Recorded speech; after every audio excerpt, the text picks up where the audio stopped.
Bet tos, kuri vēl nav saņēmušies un aizbraukuši pavērot, kā tiek zvejoti neģi, kuri vēlas redzēt, ar kādiem zvejas rīkiem un metodēm tas tika darīts senāk, aicinām apmeklēt izstādi pa neģu ceļu, kas atklāta Salacgrīvas muzejā. Te var fotogrāfijās redzēt, tā izskatās Mūžas laikos pirms 100 gadiem, fotografēts apmēram 1907. gadā pie Vecelacas mūžas. Krastā redzama Vecelacas mūža, tā vairs nav saglabājusies, bet priekšplānā ir, var teikt, tāda sauktais, apvienots neģu un lašu tacis. Aizmugurē tas ir neģu tacis, šis ir lašu tacis. Tā ir zvejojuši tātad pirms 100 gadiem, kā redzat, aizbrauksiet uz Tača, redzēsiet, tas pats ir šodien. Ekspozīcijā, kas galvenokārt izveidota no pašu neģu zvejnieku atvēlētā, apskatāmi dažādi neģu zvejas rīki.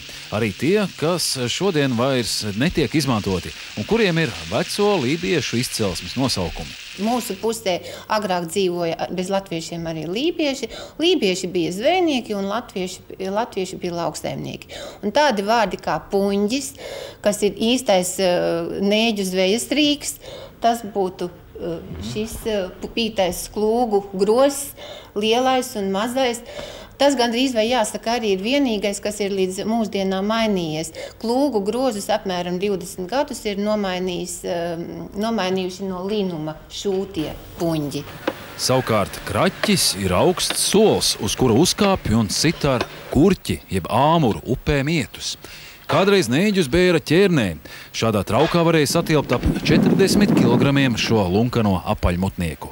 Pati ķērne, kad viņi ir samirkusi, sver savukārt vēl kādus 30 kg. Un tad neģu vīram ir jāņem un jāceļ plecā tā ķērne un jānes malā. Neģus Salacā drīkst zvejot no 1. augusta līdz 1. februārim. Tātad savulaik šāda ķērne ar neģiem, kopā 70 kg, bija zvejniekiem jānes arī ziemā, kad Tača koklaipa ir apladojusi. Viņš ir kaut kur uzķēries. Tas gandrīz krāt viņa rakstāja. Vēl draudīgāk laika pienāk, ja Baltijas jūrā plosās kārtējā rudens vētra. Tad upē strauji ceļoties ūdens līmenim, tači tiek salauzti un izpostīti, un vētrām norimstot viss jāsāk no jauna. Jābūvē tacis, jāliek jauni murdi, jo visu iepriekšējo salaci jau ir aiznesus jūrā.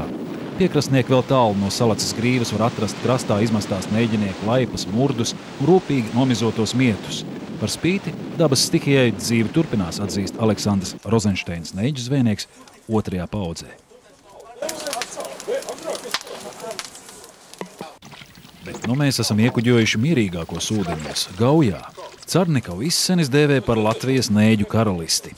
Te ar neģu rūpniecisku apstrādi kopš Latvijas neatkarības atgūšanas nodarbojas Zigrīda un Edvards Skaveneci. Viņu cepto neģu želejā noiet tirgus ir Rīgas lielveikali. Par neģu pagatavošanas īpatnībām stāsta Zigrīda Skaveneca. Viņi tiek vispirms izcepti uz restēm, un tad viņi tiek sutināti katlā. Tā kā kāpos sutina, tā mēs sutinam. Nedrīkst vārīties, nedrīkst burbuļot. Un tad viņš paliek mīkstiņš, un tad redz viņu tā izspiež smuki. Un tā, kad viņu izspiež, varētu jau arī nespiest. Varētu jau salikt, teiksim, tajā muciņā, salikt nespiest.